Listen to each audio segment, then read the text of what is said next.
Welcome to the Gray Path Podcast. As always, I'm your host, Tony B. And we are back. It has been about a month and a half since the last episode. The last piece of the Encanto trilogy was released.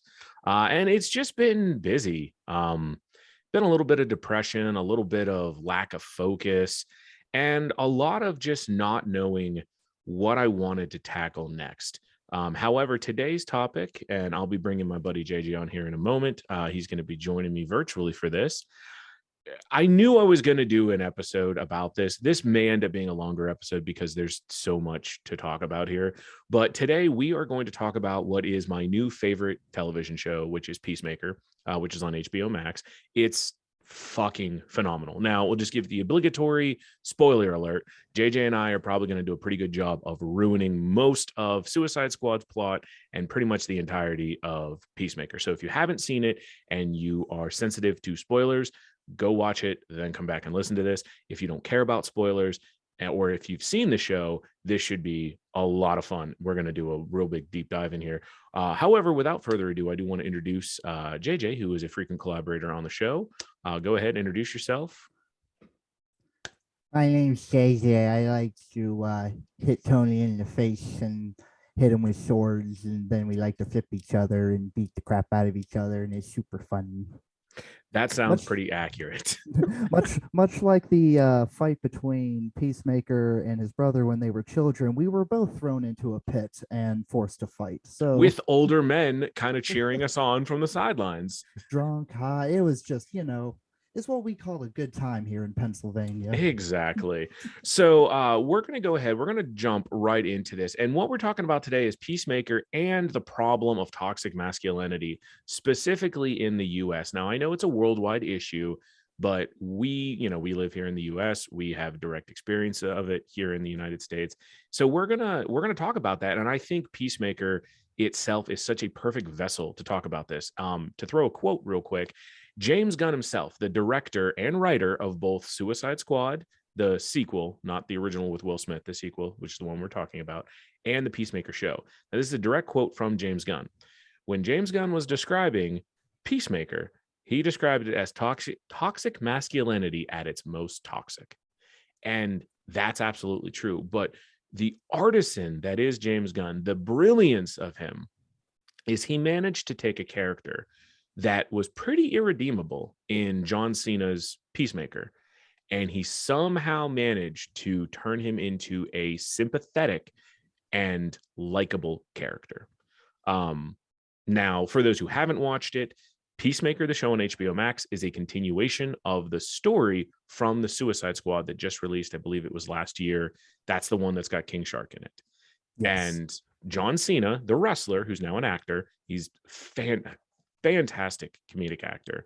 To throw another quote in there on an interview I was watching earlier today, James Gunn stated that John Cena is the best improv artist he has ever seen. And that includes the thousands of comedians and stuff he's worked with. He believes that John Cena is the most innately talented, I just lost the term, improv artist he's ever seen. So the character we're talking about, voiced by John, or played by John Cena, he's known as Christopher Smith, also known as Peacemaker. Now, I know where I'm going to jump into it, but where do you want to start on this, JJ? Mind if I just start it right from the very first time we see John Cena as Peacemaker in the Suicide Squad? Because it immediately, as you were saying about like toxic masculinity at its most toxic, the very first time we see him is when he's being introduced to Bloodsport, and he's basically like, this guy does the same thing I do, and he's like, yeah, but better, and just kind of like nonchalantly shoves him out of the way and chest all puffed out and just walks down all proud. It's pretty much one of the 7 deadly sins of pride. That pride is one of the 7 deadly sins, and that he just exploits there very, very creative. And that's the thing, is he says everything, even as stupid as it can be, he says it with the utmost confidence. Like, so Project Starfish. Starfish is also another name for a butthole. Is there any relation to that? You're referring to, so for the listeners who haven't watched the film, The two scenes he's referring to, the first one is kind of the character introduction where they're just doing this montage scene where all the characters get introduced. When they when they introduce Peacemaker, it's right after they've introduced Bloodsport. So Peacemaker is essentially the second person who gets introduced.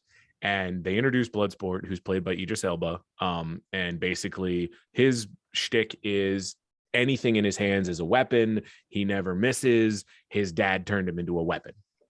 Yes. Then we meet Peacemaker, Christopher Smith, and it's literally the exact same words. And you're right, that whole montage when they're walking down the prison steps and he's like, at one point, Bloodsport goes, I always hit my targets dead on. Peacemaker goes, yeah, well, hit them more in the center. Exactly. It's like, if you shot at me, I shoot at your bullet. And he's like, yeah, well, how would you bullets. do that? I use smaller bullets. And which is funny because at the end of that movie, spoiler alert, Bloodsport used the smaller bullet to take out Peacemaker. Yep. And that's got, and we'll get into that just shortly, but that is a very humbling experience for Peacemaker. And I think that yes. is we'll dive into that because that kind of transforms the character for the viewer, that transition from the end of Suicide Squad into Peacemaker. I think it's like one of the first times that he is kind of humbled in that sort of way, and it does kind of help him like rethink or reevaluate his own ego.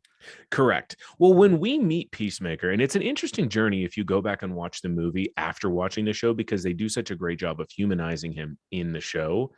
But what's so fantastic about if you go back and watch the movie is you can see what's going on behind the scenes with Peacemaker. So, and some of the things that I want to talk about here, specifically with the Suicide Squad movie, is in a movie full of bad killers who have sympathetic arcs for the most part, John Cena's Christopher Smith stands out as by far the saddest character. Now, part of that, I mean, it's argumentative because some people could say that Killer Shark had the saddest arc, but I really don't think so, because Killer Shark, he had a hard time connecting with people because he's a fucking shark.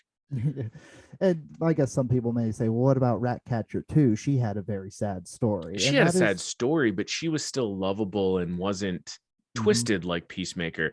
What makes Peacemaker so sad to me is Peacemaker does not understand how to connect with people, but he desperately wants to.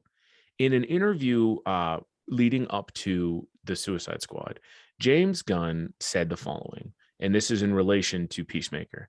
He feels like he's an outsider in any room that he sits in. He is desperate to feel dominant because he doesn't feel like he belongs. That's fucking powerful. It comes exactly to the scene you were just talking about when he gets introduced the first time. He is, okay, so as you learn more about Peacemaker, you learn that he's kind of swimming in the big leagues when he's in Suicide Squad. I mean, his biggest kill to date prior to the movie was fucking Kite Man. Which I know, and he talks about that in the series. Yes, it does, which we'll get to when he's talking to the little kids. But his biggest kill, his big claim to fame at this point is fucking Kite Man, which is literally what it sounds like, folks.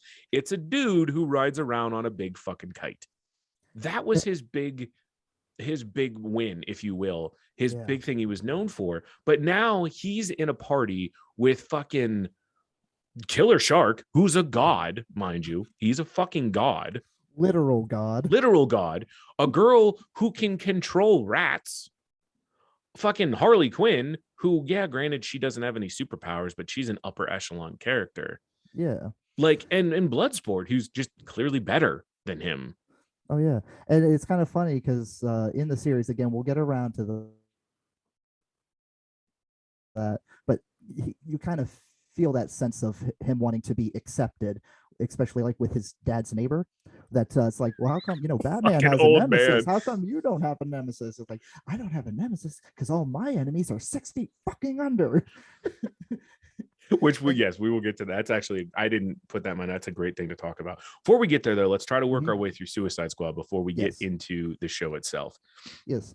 So a couple of other things to note when you're watching Suicide Squad, especially if you're watching it after Peacemaker, is look at his body language.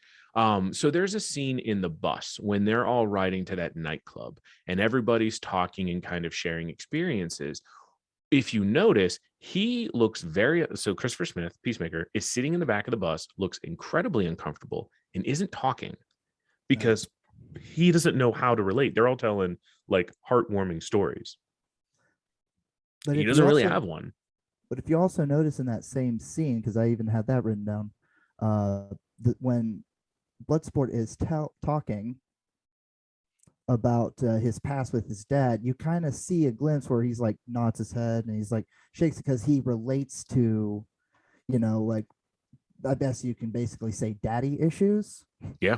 He related to him in that sense. It's like, oh yeah, I also had a rough past with my dad. I still have a rough relationship with my own father, and it kind of touches him there slightly, but not enough to really change his opinion. True. On and it's somebody he kind of considers his rival.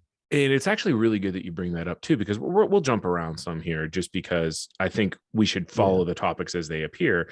Let's talk about Peacemaker's dad. Let's talk about Augie. Let's talk about the White Dragon. So for those listeners who aren't familiar, if you haven't watched the show, Peacemaker's dad is a former supervillain who goes by the name the White Dragon. And the best way to describe him is imagine Tony Stark as a Nazi. That's essentially what the White Dragon is. He is absolutely fucking terrible human being. Nothing redeemable about him. He's a Nazi. He's a proud white supremacist, but he's also a fucking genius. He is like a Tony Stark level intellect, but he's this. You were saying? Yeah, he has like this entire room in his house that's within the fourth dimension. He built an entire thing that actually bends space-time to create 4-dimension just so that he can house all his shit. Yep. What is it? A quantum unfolding room, I believe is what it's called. And not only is Augie, super smart, made his own White Dragon armor, which can fly and shoot energy bursts and is bulletproof. He also was the one who built all of Peacemaker's items, his helmets. Now there's in addition, so what we're talking about is dad, but some of the things that are interesting to note is we never really find out much of what Peacemaker's mom ever was. In fact, we're actually pretty well led to believe he kind of grew up without a mother figure. And a lot of that directly relates to how he interacts with women in both the Suicide Squad and in the show. So he just doesn't get it. So to him, he comes off as this misogynistic pig. But if you take the time to look at his background, Christopher Smith, Peacemaker, he doesn't know how to relate to women. And there are two examples of this that I want to bring up. One is when he propositions, there's a female character in the show called Harcourt, who she's also in the movie too. She's in the movie too. She's a blonde, very good looking actress. She's actually James Gunn's fiance. For those who didn't know. Really? Well, he follows her. He's driving around in his Peacemaker car, which is as ridiculous as you can imagine. It's basically, I don't remember what kind of car it is, but it's red, white, and blue. I think it was a I think it was like a classic. Well, it's a classic muscle car. I'll just say that. I couldn't tell if it was a Trans Am or if it was like an old Firebird. I'm not really sure what it was, but it's basically the midlife crisis mobile. Yes, exactly what you would expect someone who's got toxic masculinity to drive. Well, he's following her. He's driving. He sees her walking. He decides to flip a Yui, and he goes into a bar and without sugarcoating it, he basically is like, "Hey, you're hot. I'm hot. Let's fuck and get some stress out." And in his mind, he doesn't understand that what he's saying is wrong. He believes that, well, okay, sex is a stress reliever. I'm stressed. She's stressed. We're going to be around each other. She's obviously attracted to me. I'm attracted to her. Let's fuck.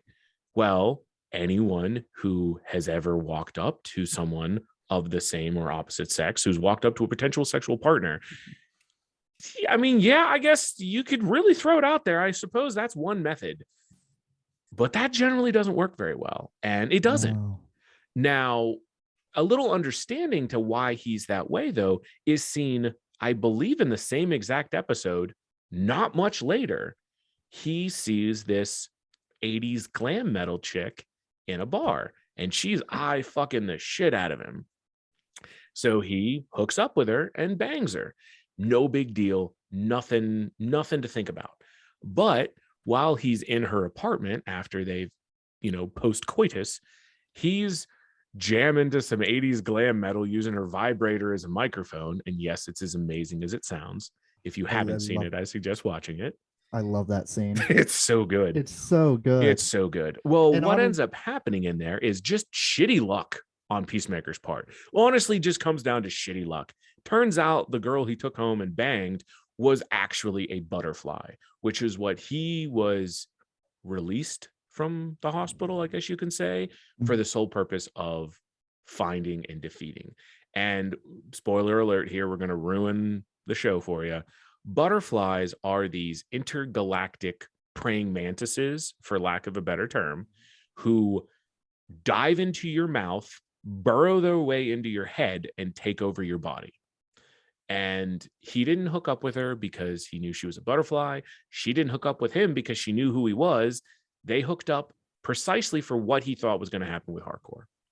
And while he's in her apartment, before she reveals what she is and tries to kill him, he says a line to her that just fucking makes me laugh, because it kind of shows how clueless he really is because of his upbringing.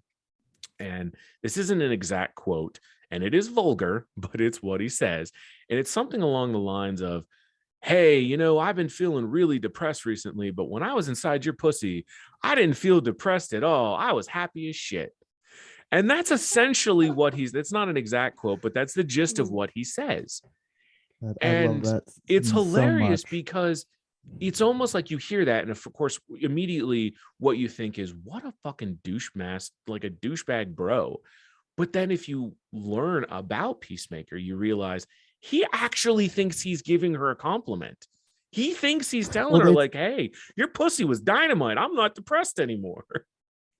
But he did that even prior, when he was in the restaurant with the gang, when they decided to meet up at the restaurant. Sugar tits or sugar butt, or what the hell was it? I think it was sugar tits. And they were all like, you can't say that. And he's like, why not? That's a compliment. And they're like, that's not what a compliment is. And it's just a continuing thing for him, that he just says things that he doesn't realize are, I guess, highly offensive. Exactly. Yeah. So for listeners who haven't watched the show, the scene we're referencing it's again, I'm actually pretty sure it's in the exact same episode where he meets with the 80s glam rocker chick. Yeah, it is. Okay. Yeah. So he goes to, and this actually is a good segue into the next thing this is a perfect segue into the next thing I want to talk about. So they're all sitting at a diner. It's Hardcore, which is the blonde he hits on. Adebayo, she reminds me of my sister. She not only looks like my sister, she acts exactly like my sister, but she plays Amanda Waller's daughter. There's Economist, who is the big fucker, big dude who's in Suicide Squad as well, which JJ's got some stuff. Is that a fucking kaiju? That guy. Yes. Yes, that's Economist. And then oh shit, what was his name? Their de facto leader. Oh yeah, I can't remember. There's another gentleman, African American, who is their de facto leader. Forget his name, but they're all sitting in there and they're waiting for Peacemaker to show up, because he just got out of the hospital, went and got his stuff from his dad.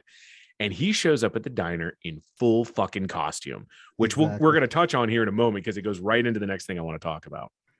Well, he shows up in full fucking costume, to which they're all like, look at this piece of shit. Who shows up to a dinner with a full costume? I mean, he leaves his gun in the car, but his holster's on him, and he is wearing his helmet, which we find out later in the episode is basically a weapon of mass destruction.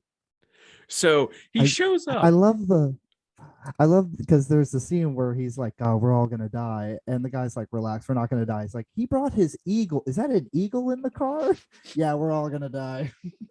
He brings Eagly. Oh, Eagly. I don't really have much to say about Eagly, but for those listening, Eagly is Peacemaker's sidekick, who is a bald eagle, and it's as amazing as you can imagine. So anyway, he walks into the diner, and he sits down, and they're all ragging on his ass because he's in full fucking costume. And he's even in his helmet. And they're like, are you even going to take the fucking helmet off? Are you going to eat it? And he's like, yes, I'm going to eat my helmet. And then finally they rag on him enough so he takes it off. And he calls over the waitress. And what the fuck? He doesn't call her sugar tits. He calls her something that's a little less, but they do talk about sugar tits because then he mentions hardcores. I could have sworn it was sugar tits. I didn't write it down per se. I just wrote it down that it was a very. It's worth a Google. You should Google it. They were bred to hunt lions, you know. Oh, what is it? Sweet cheeks. Oh, that's right. He calls her sweet cheeks. Adebayo comes back and says sugar tits because she's trying to explain to him that it's a comparison. And he said, no, she doesn't have sugar tits. They're way too big. Sugar tits are small, like hers. And again, he points to freaking hardcore. And this is before he follows her into the bar. But this was the scene before that. And she's like, Jesus Christ, you can't talk about my tits. And he doesn't understand that what he's saying is offensive. He thinks what he's doing is complimenting. He thinks he's being sweet to the waitress. And he thinks he's complimenting hardcore. He doesn't understand. And I think all of this kind of stems from he's never really had a female presence in his life. He's never had a major relationship. He's never had, I don't even think he's ever had a girlfriend. I mean, he's had people he's fucked, but I don't know that he's ever actually had a girlfriend. I don't believe he's ever had like a deep relationship with anybody, really. No, it's not brought on in the show. No, I don't believe he has. I mean, the closest relationship he had was his brother, which, to cue the listeners in. So there's an episode later on in the series where Peacemaker's he gets brought in as basically a show and tell object to a little kid's class. And they're asking him questions, and it's a fucking hilarious scene. I can only imagine that John Cena must have improv'd the names that he was calling the little kids. Like, it was amazing. But one little kid asks him, or this is the very last question. It's the little girl, the girl who brought him in. She asks, do you have an origin story? And there's like this, in the middle of this crazy, outlandish, funny scene, there's this poignant moment where you get a brief flashback of what made him him. And what made Peacemaker. I mean, there's lots of things I think that made Peacemaker, but the defining thing that I think happened was he kills his brother accidentally. So his father, again, we've already talked about, real piece of work, real piece of shit. His father, from the moment he and his brother were born, was shaping them to be the next White Dragon. He wanted them to carry on the racist ways. And some of the things that he did to Peacemaker, which I do believe make him a sympathetic character. So obviously there's the accidental killing of his brother. Now, what happened there was, Peacemaker's best friend was his older brother. And, they had this real close relationship. And anyway, they apparently, I mean, we're led to believe in this scene that this is not the first time they've done this. Apparently, for sport, his dad has them beat the fuck out of each other in a pit while everyone bets on them. And they're not in there trying to kill each other. Like, they're smiling and laughing and beating the fuck out of each other. Well, during this exchange, Peacemaker hits his brother. And it's hard to say if it was the punch that did it or if his brother maybe hit his head on something when he went down. That's really what I was going to say, is that it hits his head. Because I really wanted to talk about this greatly, because as you and I, as martial artists, we understand the damage that we could do to somebody. And a lot of guys that they go out, they get drunk, they get into bar fights, they get into street fights over silly little arguments that mean nothing. And they don't realize that either they or the other person could get knocked out, their head hits the back of the pavement. And this has happened where people have died that way. And now you're getting arrested, or, you're getting arrested because you just killed somebody over a squabble that you probably don't even remember why. Continue.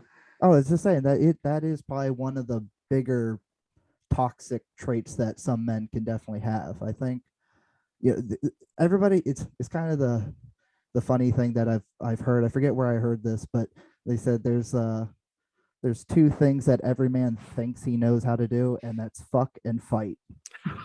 Never heard that, but that's You so never fucking accurate. you never heard Two that things before. every man thinks he can do: fucking fight. Boy, Exactly. that is nail on the head for what we're talking about today.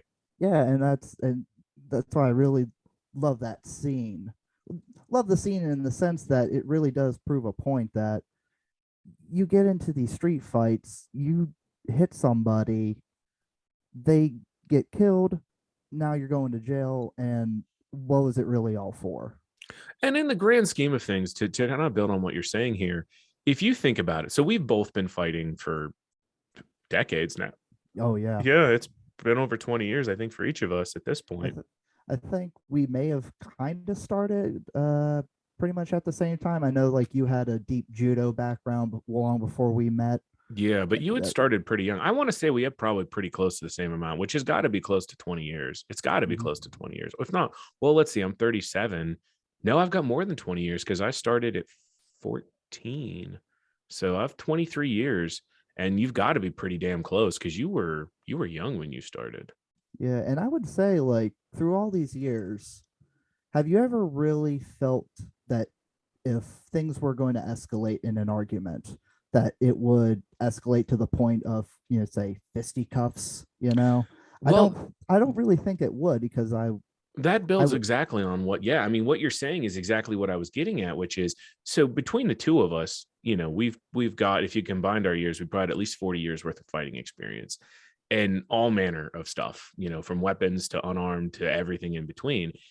Yet, if you think about most of the people that we know, most of the fighters we know, most of the people that have been training their whole lives, one generally common thread, and I say generally because this does change, and we'll discuss this in a little bit later. One general theme is it's very hard to get us to fight. It's very easy to get us to fight if you bring us on a mat or you say you want to spar or let's show me something. Oh, fucking yeah. easy. I'll fight you at the drop of a hat. But with actual fisticuffs, with an actual like situation, Come on, pussy. Why don't yep, you fucking what you got? it Yeah. would take a tremendous amount to get me to fight. And that's precisely for the reason you brought up.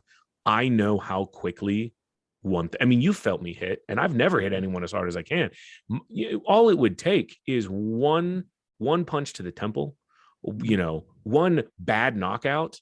They could fall and smack their head. There's all sorts of things that could happen. You Like, see it all time on the internet. You got yeah, guys that, they get knocked out, their head bounces off the back, someone comes out from the crowd, kicks them in the head, and they're yelling, World Star, or at least it yep, used to be World Star. That was the big go go watch, street fight videos. But you see it all the time. Like, you don't know. Plus, the other guy, he could have a knife, he could be hmm, deranged. You don't know who you're actually dealing with in these confrontations. yep. And that is really, not to go on too much of a tangent here, but that's Mhm. really kind of the determining factor between people who know how to fight and people who think they know how to fight. The Mhm. people that know how to fight were the ones who were scared about what's going to happen if they, because I mean, I think about, not all the time, but I do think about, and I'm sure you do too. It's kind of funny when you step back and you think, if we ever got into a fight, we'd be all right. We'd fare pretty well, I think. I've always said that I do better in physical confrontations than I do in verbal confrontations.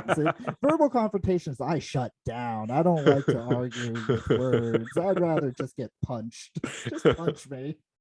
Yeah, so there, of course, obviously there is that part of me which is kind of drenched in the toxic masculinity. There is that part of me that does acknowledge I'm a bit of a badass.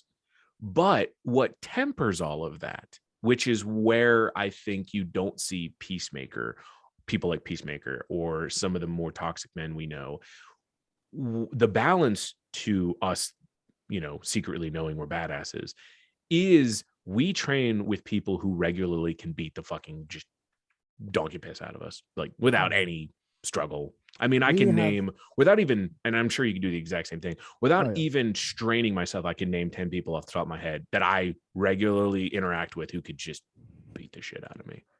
Yeah, So we you have get been that. long humbled Oh yeah, in our like, martial arts career. and that's the thing. Like that's part of, and this is going to tie into when we get towards the end of the episode and we start tying all of this together. We're going to revisit this because this does tie into it. But to get back on track here, we're talking about the stuff that Peacemaker was put through by his father that helped shape him into what he was. So we discussed him accidentally killing his brother. That really was what made him take his famous vow. And his famous vow, for people who don't know, is that he cherishes peace with every. I cherish peace with all of my heart, and I don't care how many men, women, or children I have to kill to get it. That's his motto. Yes. So that's what's said in Suicide Squad. And everyone's like, what? Like, these fucking hardcore evil motherfuckers are like, what did you just say? Like, you're going to do what? And that's Peacemaker's Listen, creed. man, we all have our limits. Exactly. Like, we're all a little fucked up. We've all killed like hundreds of people, but Jesus, man. But it was killing his brother that kind of made that misguided vow of his. Now, after his brother died, it gets a lot worse for Peacemaker. Now, I don't know where this fits into the chronology because we just see flashbacks, but they do show a scene in there where his dad makes him kill a man, a helpless man, mind you, in cold blood. Doesn't tell him that he did anything bad, Yeah, just tied up to a chair. The dude's clearly scared to death, and he tells young Peacemaker, who's, I'm guessing, maybe 12. I'm gonna say at most he's 12 in this scene, and he fucking stabs this dude in cold blood. Yeah, he looked like it was about because granted, I know they probably just used the same child actor, but Yeah, it looked like it was pretty much right around the same age, right before after he killed his brother. yeah, it couldn't have been accident. much longer. Yeah, and I do, they would have used the same actor, but yeah, I'm So guessing it's just trauma on top of trauma. it's a top trauma of layer cake, and it just gets, and it gets even more so. So when we finally see Peacemaker get free of the hospital, and let's talk briefly about that scene because it really humanizes him. So it's the opening scene to the show, which if you want to decide whether or not you like the show, just literally watch the opening scene. And if it doesn't reel you in, nothing will. So the opening scene takes place immediately after the events of Suicide Squad. And what happens in Suicide Squad is at the end, you find out Peacemaker's has a mission of his own. He tries to fulfill that mission. He kills the character Rick Flag, who is his fucking hero. It's his idol, the guy he's looked up to. He kills him because Peacemaker believes he's doing the heroic thing. He was told secretly by Amanda Waller that no matter what, this information cannot get out. It'll hurt the US. So he thinks he's being a hero, and he thinks he's, look, we can't do this. And the other characters, they kind of have a crisis of conscience, and they're like, no, this is some sick shit here. We need to release this to the world. Big fight ensues, and Peacemaker ends up killing Rick Flag. And Rick Flag's dying words are, Peacemaker, what a joke. And then he dies. And that haunts. So anyway, Peacemaker ends up getting taken out not much longer after that by Bloodsport, who ironically shoots him. They both shoot at each other, and Bloodsport's bullet's smaller, and it goes through Peacemaker's bullet and hits him in the neck. Well, he gives the line like smaller bullets. Yep. So, and then a building falls on him, but Peacemaker survives, and the show starts with him sitting in the hospital. And it actually starts with an x-ray showing that even though he was shot in the neck and had a fucking building dropped on him, all he had was a broken clavicle. Yeah. Like, that was it. And we're going to revisit this hospital scene here in a second, but I don't want to get into that next topic yet. Reason I bring this up is he's sitting there. So he's sitting there with the doctor, and he asks the janitor, like, hey, the doctor said I'm okay to leave. Like, as far as Peacemaker knows, he's still life in prison. He's supposed to have life in prison. But here he is sitting in a hospital. He doesn't see guards anywhere. And he asks this janitor, and it's a fucking hilarious scene. I don't want to ruin it for you, but watch it. It's fucking hilarious. If you're a fan of Schitt's Creek, the guy who plays Ray, the realtor in Schitt's Creek, he's the one who plays the janitor. But there's this exchange between the janitor and Peacemaker, and it ends with Peacemaker realizing he can leave.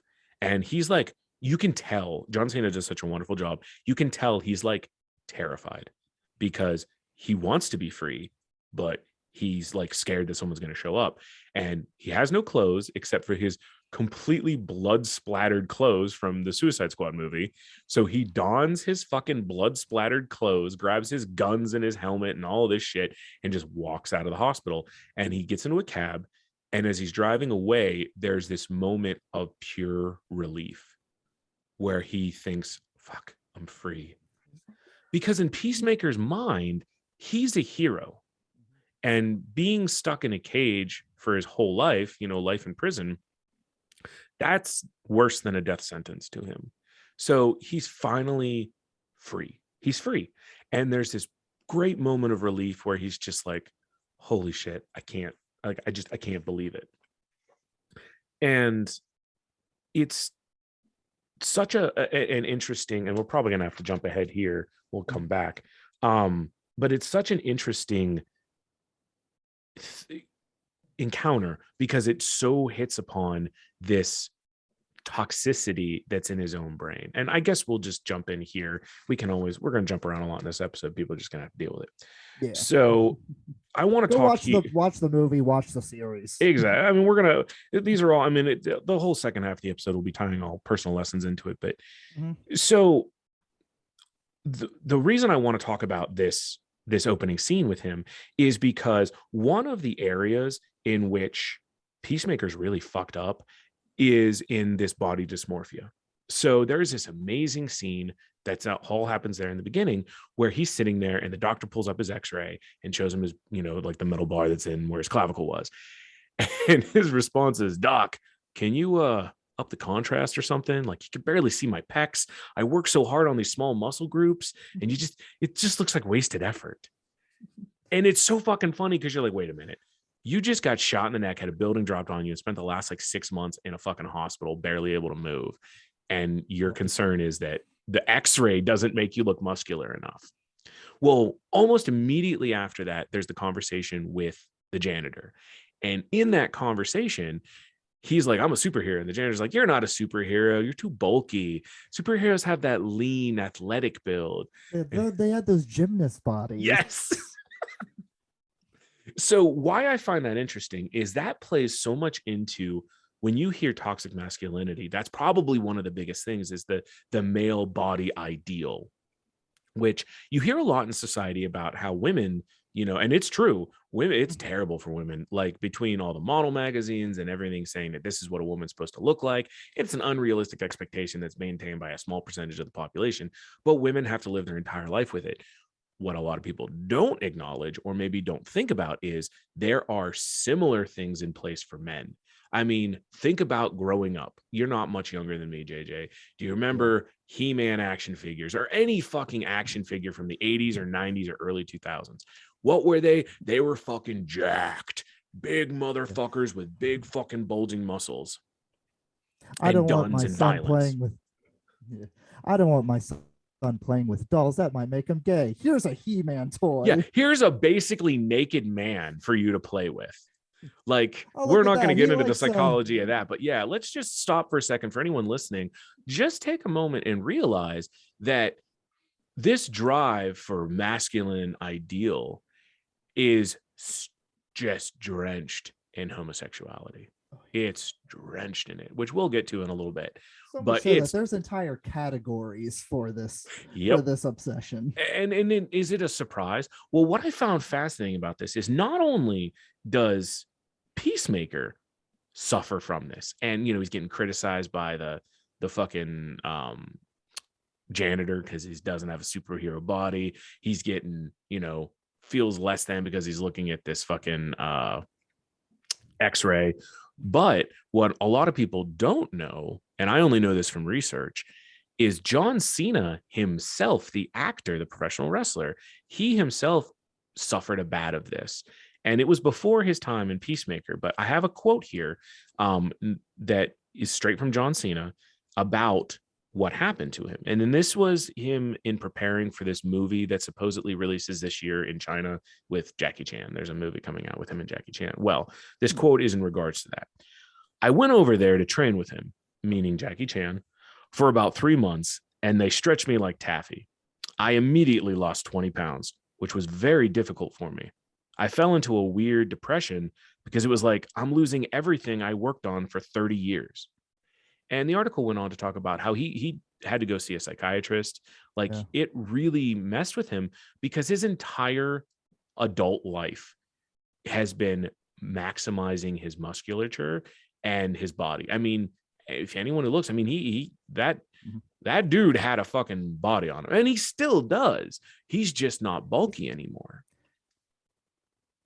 It's kind of funny you mentioned that because you can tell, yeah, John Cena as a person does take a lot of pride in his bigness.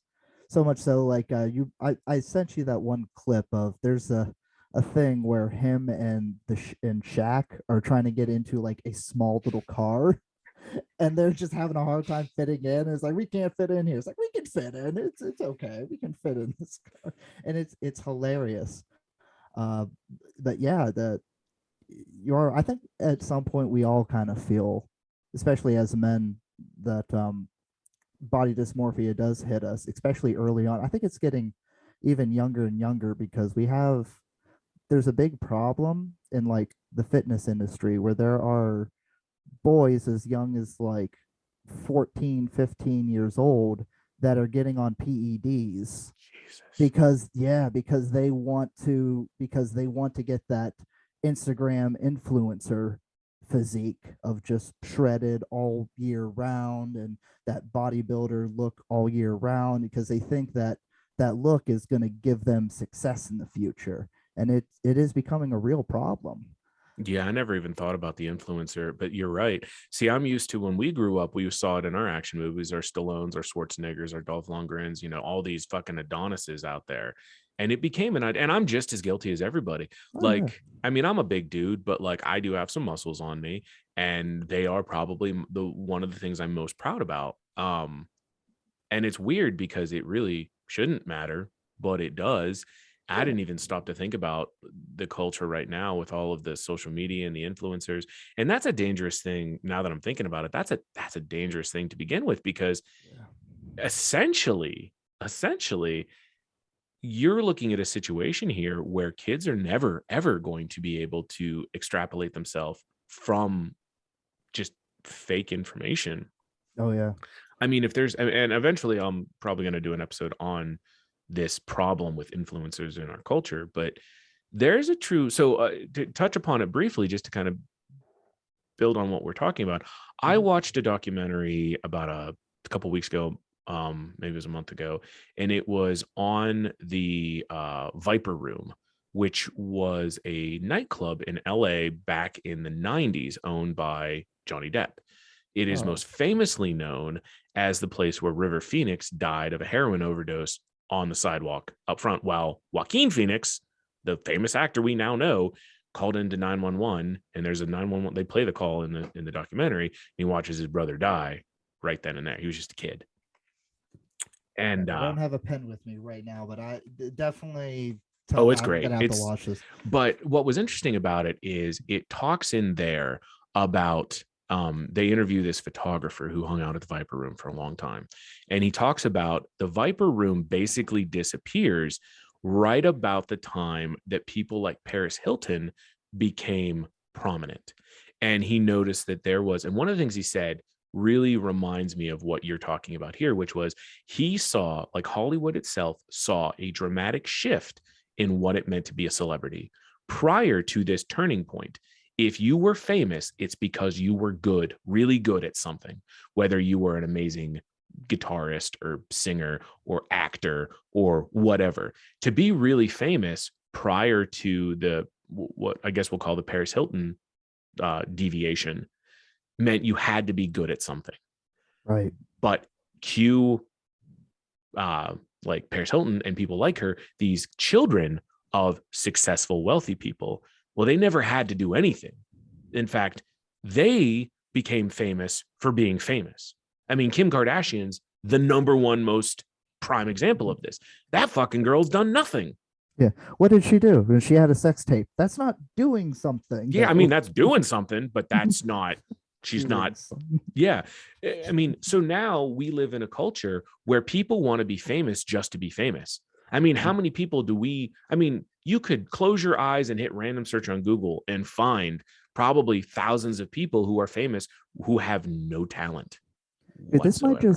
this might just speak because I'm getting old now. Now that I'm hitting my 30s, there are people that's like, do you know so and so from TikTok? I'm like, I don't fucking know these people. Who are these people? That happens Why to me are all the time. People are like, do you watch TikTok? I'm like, I watch videos about dogs if someone sends it to me, but Doug the that's a Pug? That's all I got. Doug the Pug. yes, that's about what I got to work with. Anyway, we went on a bit of a side tangent there, Yep. but to kind of come back because I want to kind of steer us on course so we don't have a Yep. 7-hour episode. Yep. This So might become a two-parter. all right, I want to go back to a couple of little things here. I want to go back to that diner scene. I want to go back to them giving him shit about coming in his full costume, because this is also another really important indicator of Peacemaker's like toxic masculinity, the stuff that he's carrying with him. So anyone who, or if they don't know, Peacemaker's speciality, if you will, is covert ops. That's why they got him for the Corto Maltese mission, which was what happened in Suicide Squad. It's why they chose him for the butterflies. They call it wet work. It's killing people, but it's covert. Now, if you haven't seen Peacemaker's outfit, he wears an outfit that is bright white, red, blue, and yellow. And he wears what everyone jokingly calls a toilet bowl on his head, but he has various helmets that are all bright, shiny, polished chrome. Yeah. Now, this is a man whose specialty is covert ops, but he made a point. He didn't just pick this costume randomly. He believes in this costume. He wants to be seen, because at the end of the day, and I think this can resonate with a lot of men, he just wants to be seen. He doesn't just want to be seen. He wants to be viewed as a hero. And this gets into the argument that he had with the janitor. This gets into the argument he had that you mentioned earlier. There's a scene where when he first goes to his dad's house, he gets into an argument with this old man neighbor because he calls himself a hero. And the old man's like, oh, where's your cadre of supervillains? Batman's got a cadre of supervillains. And Peacemaker's just like, he's in plain clothes at this time, and he's just trying to get his shit from his dad's house. And he's like, and this is what, well, you can repeat it. This is what you were talking about earlier. He's where's your super villains? It's like, I don't have any arch nemesis because they're all 6 feet fucking under. if Batman, and he goes on this whole tangent about if Batman would just kill the Joker, he would save so much more lives instead of just perpetuating this whole. And it's hilarious. But yeah, you're right. It does speak into his like ideal of like what he thinks a superhero or just any hero should be, and it should live up to his expectations. And honestly, let's take a moment here. I don't necessarily think he's wrong. I actually think his method versus like Batman, he's got a smarter way of going about it. I mean, he's not wrong. If Batman took out, I mean, like if Batman was kind of like that Family Guy joke about Spider-Man where everybody gets one. Like if Batman was like, look, everybody gets one trip to Arkham. If I got to go a second time to bring you back, I'm fucking putting you under. If he would have done that, think of how much safer like everyone would be. So, and that's the complexity that I love so much about Peacemaker is he's not wrong. Like his upbringing brought him in a wrong direction, but he is good at heart. And he actually reminds me, believe it or not, he reminds me so much of Traylon, my son. Oh, he just wants to be seen. He wants to be seen as a good person. He wants to be seen as doing the right thing.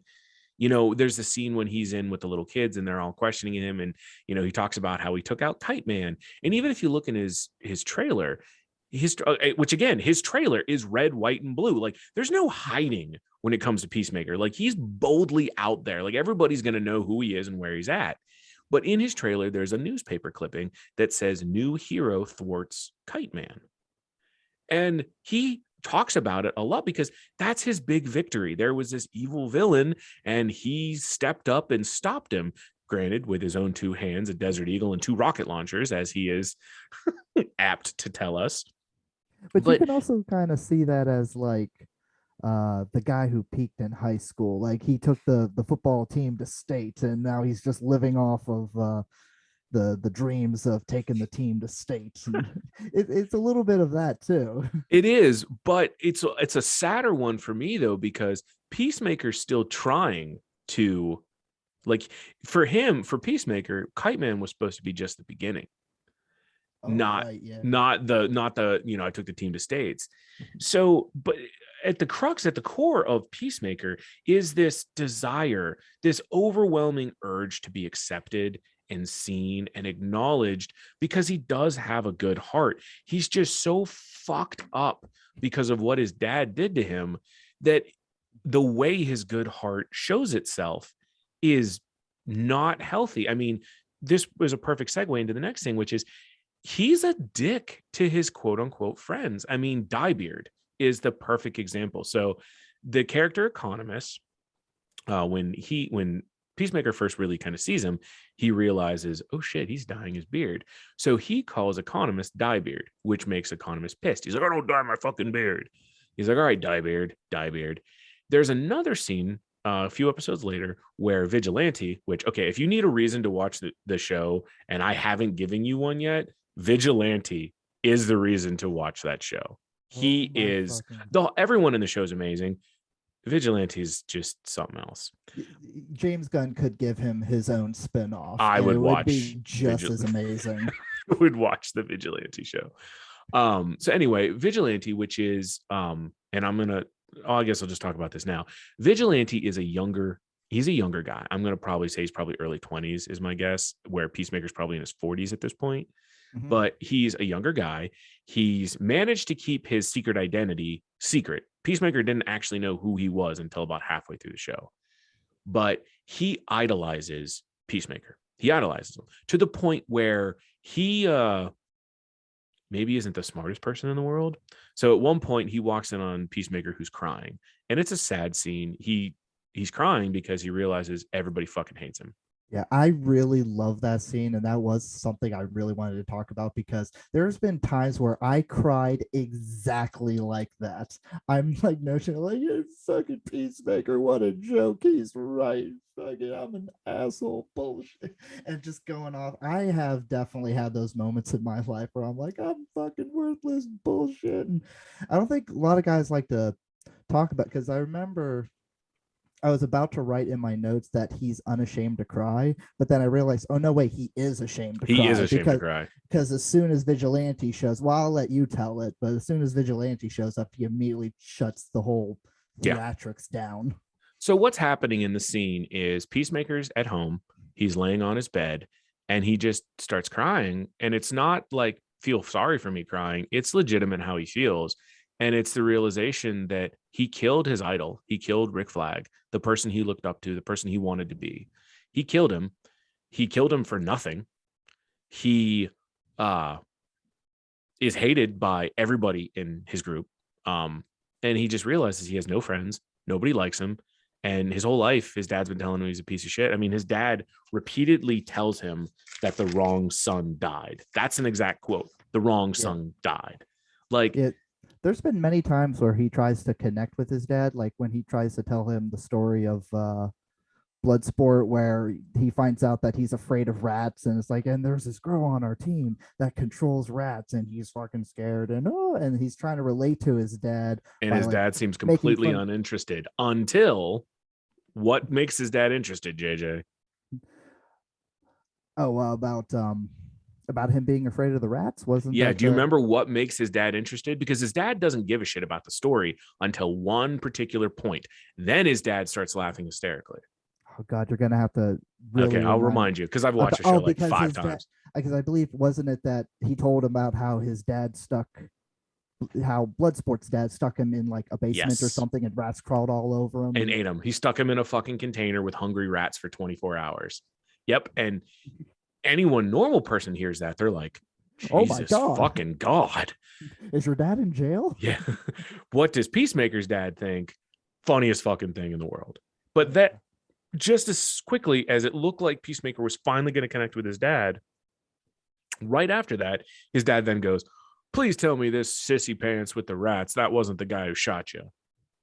And Peacemaker just, like, at first he's smiling. It looks like it kind of reminds you of that little kid who's finally getting his dad's approval.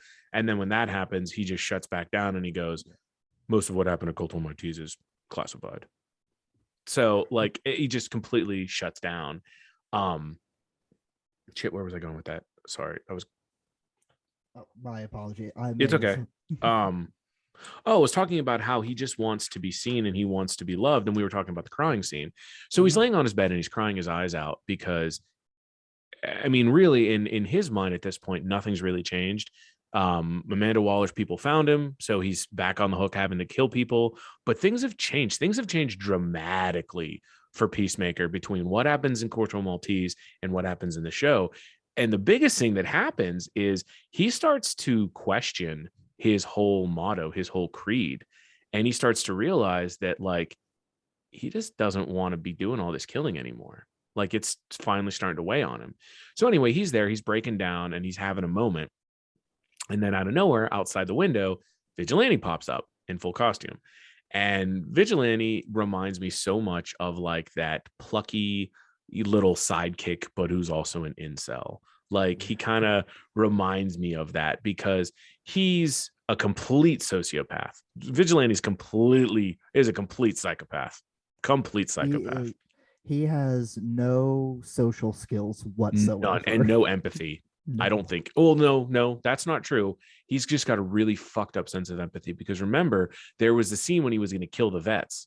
And then they said, no, we can't kill the vets. And he's like, we'll just duct tape them. And he's like, no, that'll tear their skin. And they're like, let me get this straight. You were willing to execute all of them just a second ago, but now you're worried about their skin. But you draw the line at duct tape. And he's like, yeah, I draw the line at duct tape. Like, it reminds me so much of like Peacemaker when that scene where they're in the basement of the butterfly and he's going to cut off his pinky toe. I'm not going to tell him shit. Maybe tell them something. Maybe tell them something. And the scene where it's like, are you mad? No, I'm not mad. It's like, you're fucking mad. I'm not mad. And that's the passive aggressive thing. Yeah, we'll get to that in just a second. So like toxic milk thing of like, yes, not saying like, yeah, sorry, yeah. So Vigilante comes upon him and he's crying. Well, Peacemaker doesn't want, because Peacemaker is an alpha to Vigilante. Vigilante looks up to him. Because he's an alpha, he doesn't want to look weak in front of someone he views as lesser than. So he tells him, no, I'm doing my face exercises. You think you get a face this muscular? And Vigilante, who has no social skills, just believes him. Because later on, Peacemaker's crying and after he kills his dad, and he's like, this is a weird time to be doing facial exercise. And the economist's like, he's crying, you dipshit. But to get back, so Peacemaker keeps his friends at a distance, even people like Vigilante, which are probably arguably up until meeting the group, which call themselves the 11th Street Kids. Before he met the 11th Street Kids, Vigilante was probably the closest thing he ever had to a friend, and he didn't even consider Vigilante a friend. He actually thought of him as kind of like an annoyance.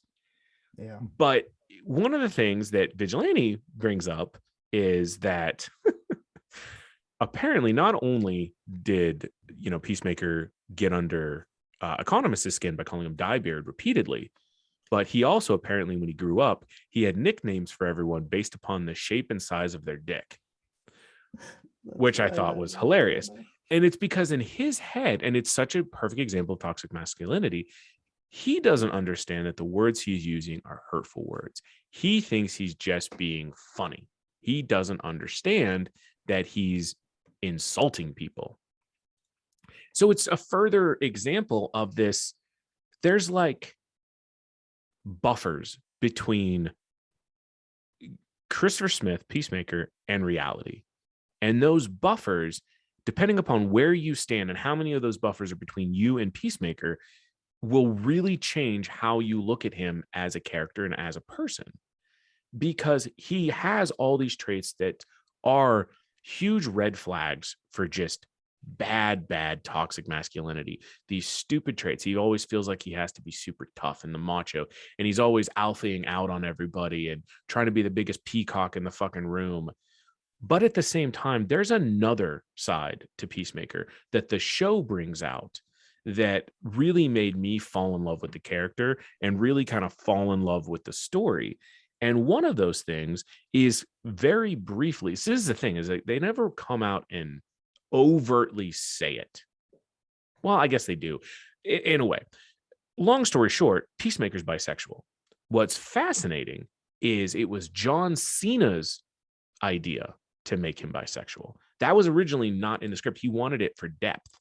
Now, he hints at it real briefly in the first episode of the show when he's talking with the janitor, because he's making this joke about Aquaman.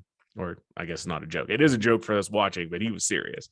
That is a running thing in the show where anytime another superhero is brought up, he's got to say something that's like discreditory towards those other here.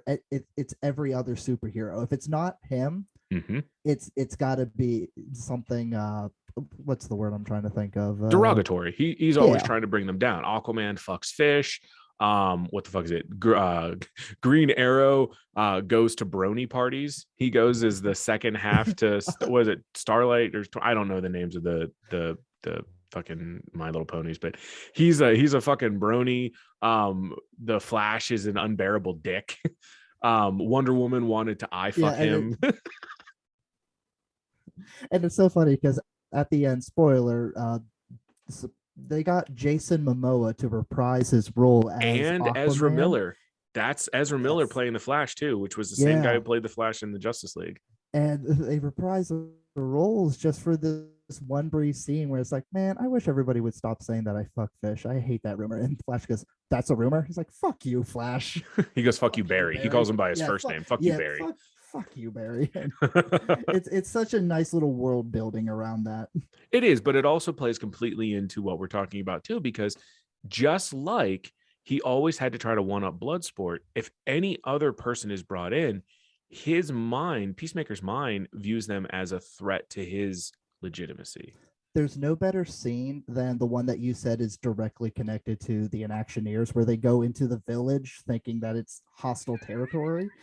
And it's just Bloodsport and Peacemaker one-upping each other through their kills. And there's like that last one. I don't know if you remember where he like shoots over his shoulder and it hits the guy in the shoulder. Yes. And Bloodsport's like, "You miss." He's like, "Imploding bullets." Yeah, exploding bullets. Boom, blows up the whole fucking dude's upper body. And the guy's like, nobody likes to show off. And Peacemaker's like, "Yeah, not unless what you showing off is fucking sick." And then Bloodsport turns and he's like, "Fuck, he's right." I love that scene so much. It's such a great scene. So for anyone who hasn't watched the movie, this scene is, they are under the impression that they're coming to rescue Rick Flag from hostile forces. So they sneak in, and for the most part, it's Bloodsport and Peacemaker. Killer Shark does eat a guy. He kind of starts it off by eating a guy, and I think Ratcatcher kind of immobilizes a guy, and then there's like the last scene where Polka Dot Man like takes down a tower. Yeah. But for the most part, most of the scene is just Bloodsport and Peacemaker, and they're killing people in ever increasingly violent ways, but they're doing it while making eye contact with each other, almost like a bromance kind of thing here, where they're just like, "Yeah, well, look at this shit. I took 6 guys out with a machete."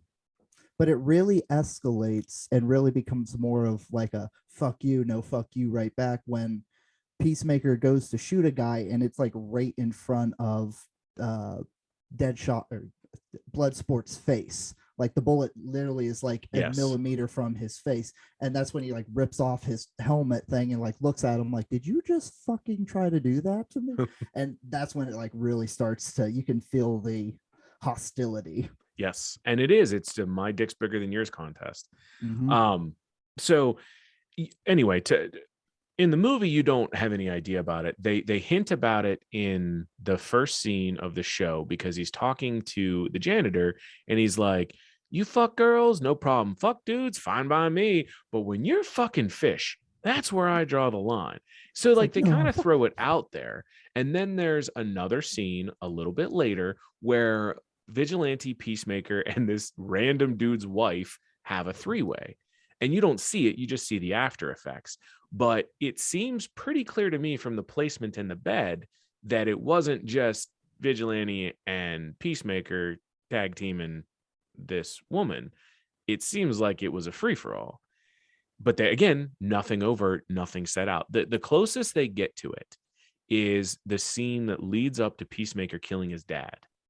And his dad's sitting there beating the shit out of him, telling him how he's a useless piece of shit, how he's, a degenerate, he's an insult to the white race. But one of the things he talks about is he's like laying with men. And that's the most overt they ever came out to talk about, that he's bisexual. Well, I read a bunch of articles, and it was actually John Cena's choice. He was like, I want to make Peacemaker bisexual. I think it makes sense. And James Gunn loved it and went with it. And it adds such a important layer that I think is otherwise not really talked about when it comes to toxic masculinity. And that is how, I mean, especially in the US, in our society, a lot of times, and especially in the crowds you and I like train in, if you're bisexual or homosexual, or if you're anything, any inclination towards male on male, or the equivalent of, you are basically ostracized. You're looked at as different, you're looked at as less than, you're looked at as pretty much everything you can think of when it comes to a toxic masculinity standpoint. Now, this kind of hits home in this conversation, and so I don't think I'm out of line here. JJ, you've been pretty open about the fact that you're bisexual. Like, I mean, you've been pretty keen on it. What? Yeah, semi-open, at least with like very close friends. With the close people. And one thing that's actually not known, but I guess now is out there, is I'm actually bisexual. Now, that is not a declaration that I have publicly ever made. And in fact, prior to JJ, who learned about it slightly before a couple days before we planned this episode, there was only two other people who know this. Now, I think it's important to discuss that this isn't just something that just landed on my lap. I'm fairly certain I've been aware of this since I was probably around 16 years old. I'm 37 now. But it took me, boy, oh boy, years, decades before I came to terms with it, before I don't want to say, I guess the term would be acted upon it or accepted it. I guess that's the term, accepted it.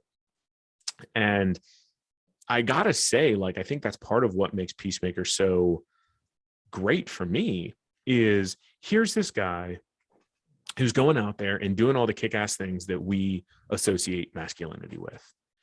But then he's also, like, by the end of the series, he's learning to be himself and to accept who he is. And for the next rest of the episode, I want to start trying to tie in the lessons that we've learned about what we've talked about here. Now, I've got plenty to say, but I want to hear from you, JJ. So, like, what are some of the things that resonated with you from the show? I think the biggest thing I would say is the dynamic between him and his father, because not that my father's, a racist superhero and he's not a white supremacist supervillain. No, he's not even, I would say, as far as like, he's not like at the end of the spectrum of racism that is like he'll burn someone's house down because he doesn't like their minority. But he'll say some off-colored things, thinking that it's reasonable to say. And that's always been one thing that has bothered me. And you kind of see it in the show where his dad says some off-colored comment about, the deep state and the this and the that and the black people this, and you can tell that Peacemaker is really put off by it. And I feel very much the same way whenever my own father makes those off-color comments. I do know, because I have several friends. One of my dear close friends, I consider him a brother, his name's Brad, is he kind of reminds me a lot in the way of Peacemaker, because Brad, in my opinion, is a good man. Now, if you were to write Brad's qualifications down on a piece of paper, my qualifications down on a piece of paper, no way in the world should we ever be friends. There's just no way. But he grew up, and I imagine a very similar life that you had, or as far as similar household, where racism was casual. It was casual with them. They just didn't care. And he says some things, and I call him out on his shit every time because it's not anything I believe in. And I think he's better than that. My own father, who's been dead for decades now, my dad, especially probably towards the last 5 to 6 years of his life, he used to say some off-color racist things, and I would challenge him every time and be like, Dad, you're better than that. Like, you're not fucking stupid. Like, why? Yes, I understand your parents used to say all manner of racist things because it was considered normal. It's not normal. And so I get it. It's challenging. And in a lot of ways, I kind of feel like this too, but do you kind of feel like Peacemaker was in that, like we were talking about this before we recorded, that whole scene with him and the janitor, where the janitor's like, oh, you're that racist superhero. And he's like, no, I'm not racist. And he's like, you do kill an awful large amount of colored people. And he's like, I kill a fair number of white people too. He's like, yeah, but you kill more coloreds. And he's like, well, I don't look at what race they are when I show up and I kill them. And he's like, well, maybe you should spend more time watching whites as you do blacks, and then maybe you'll see them committing crimes. And he literally goes, that's fair. I promise in the future to watch white people closely or more closely and kill more of them. And in a weird way, that's a very like redeemable thing for him. In the very first episode, that's like one of the first little redeemable things in a funny way, where he's like, I will pay more attention to how I view race from here on out. Thank you, good janitor. And it really fits with who Peacemaker, in my opinion, really is. And he is this person who he really is good at heart. I mean, there's a quote. Hold on. Yeah, because doesn't what was her name in the show, the one he considers his best friend, she says the same thing, where it's like, I believe you're a good person at heart, even if you do some of these awful things every now and then. Well, this kind of plays into something I wanted to talk about here. I mean, this works because we're talking about Peacemaker and his dad. So I'm not going to say any names here, but the Peacemaker dynamic with his dad, specifically based on what you just mentioned, Adebayo's comment about Peacemaker's goodness, actually reminds me to a scary degree about a prior relationship I was in. And what I mean by that is, specifically what I'm referring to here is, remember when so in the show, for those who didn't know, Peacemaker's dad gets arrested for a murder he actually didn't have anything to do with. Peacemaker did it, and it was a self-defense thing. But through some funny shit that goes on with economists, they end up framing Peacemaker's dad for this murder. So Peacemaker's dad goes to jail, and they finally tell Peacemaker, and he's like, what the fuck? Why did you do that? And I love the post credit of that scene where he just, and I think it is one of John Cena's like improv thing, where he just goes on this long tangent of It's Joe 5 minutes long. Montana. He goes for 5 minutes. He actually mentions there's a deleted scene. He mentions James Gunn. He says James Gunn in the list of people. And I think the Economist goes, well, that person doesn't even exist. And it's kind of funny because as the Economist is about to say something, he goes, shut up. I am still going on about this. But yes, so anyway, his dad gets arrested for a crime he didn't commit. And when they finally tell Peacemaker, Peacemaker's like, what the fuck? Like, they didn't want to tell him because they were scared, because they're like, oh shit. So then they finally tell him, and he's like, I got to go tell my dad. And they're like, no, you can't do that. We'll fix it. He's like, no, I got to tell him. And Adebayo, who's she's a African-American actress, she's a big girl. She was in Orange is the New Black. She reminds me so much of my sister. But there's a quote when she's talking to Vigilante about, because Vigilante doesn't understand it either. He doesn't understand why the fuck Peacemaker wants anything to do with his dad. He just doesn't get it. And this is what Adebayo tells him, and boy, does it like resonate. And she calls Peacemaker Chris here. She goes, Chris has a big heart, so he wants to find something to love there, but there's nothing to love. And she's referring to his dad. And that really, really resonates with me. So there's there's someone from my past, an ex of my past, and I have been trying for a long time to kind of, the term's not reconcile, but I clearly see things in that person that I'm starting to realize may not actually exist. And what really, I didn't realize this till I was doing my notes for this episode.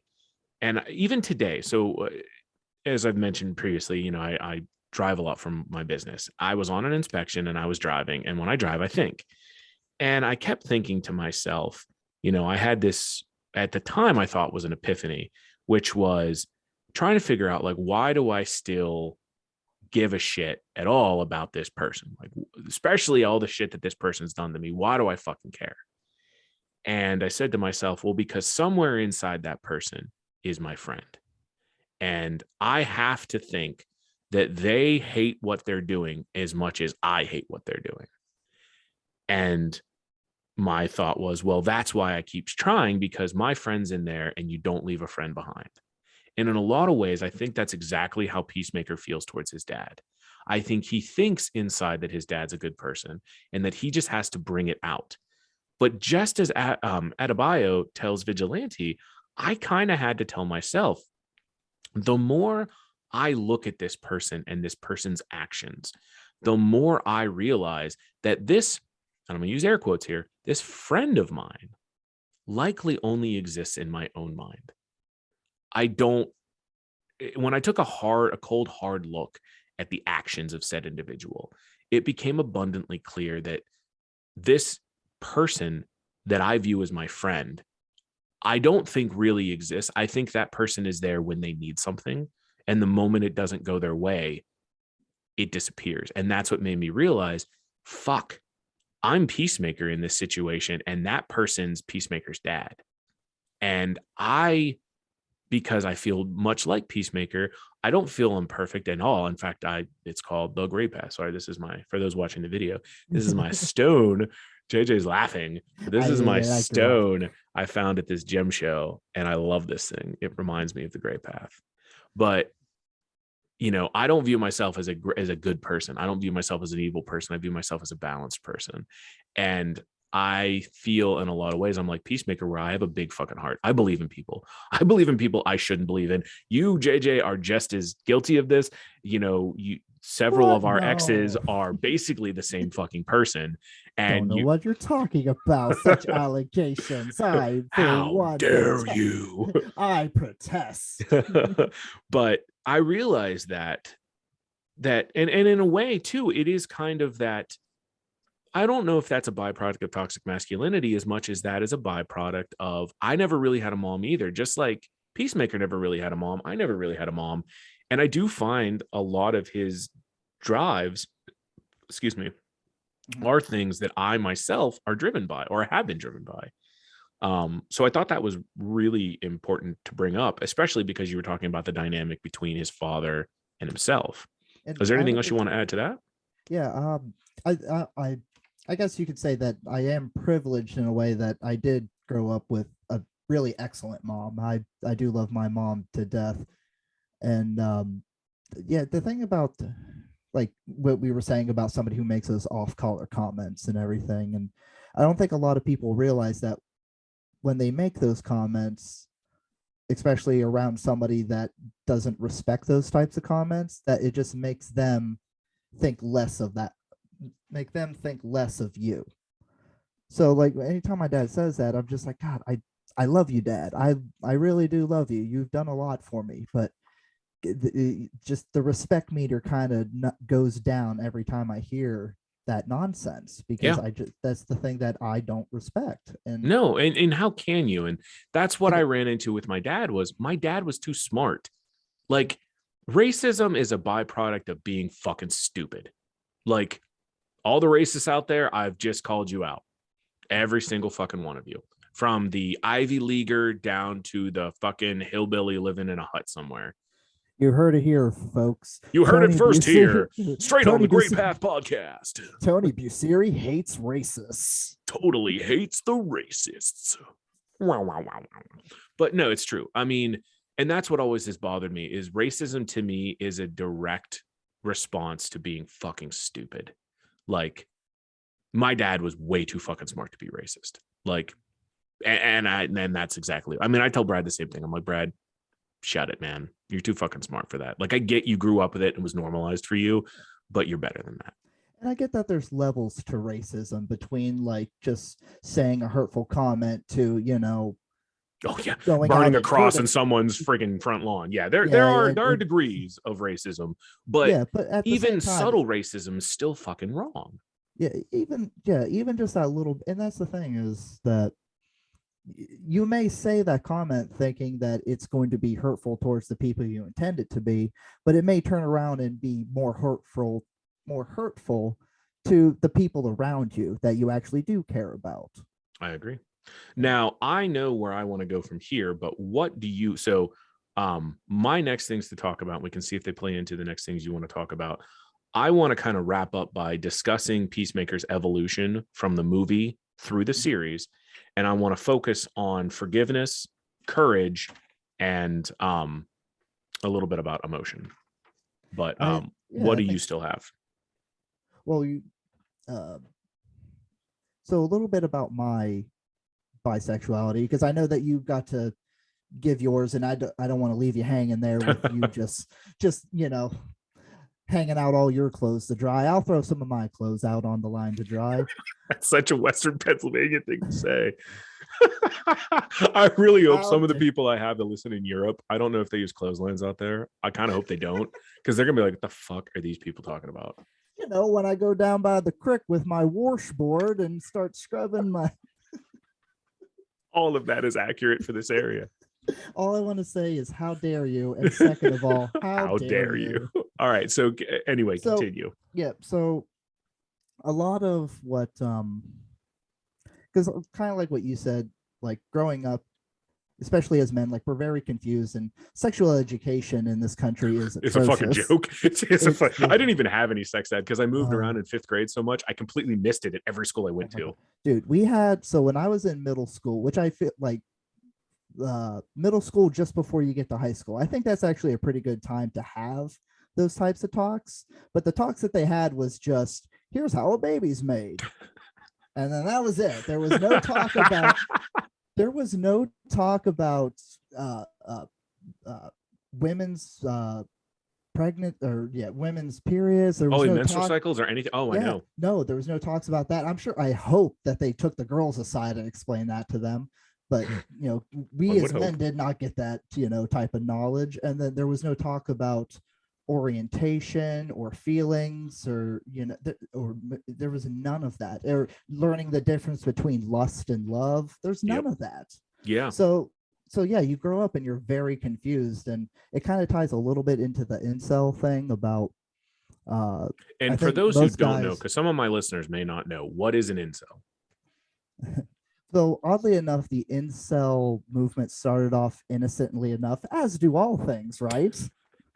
But it basically stands for involuntarily celibate. So it's guys who feel as though they're celibate because the world is against them in one sense or another. So and usually a lot of incel forums unfortunately become a breeding ground for misogyny, sexism, and basically rape encouragement, which is terrifying.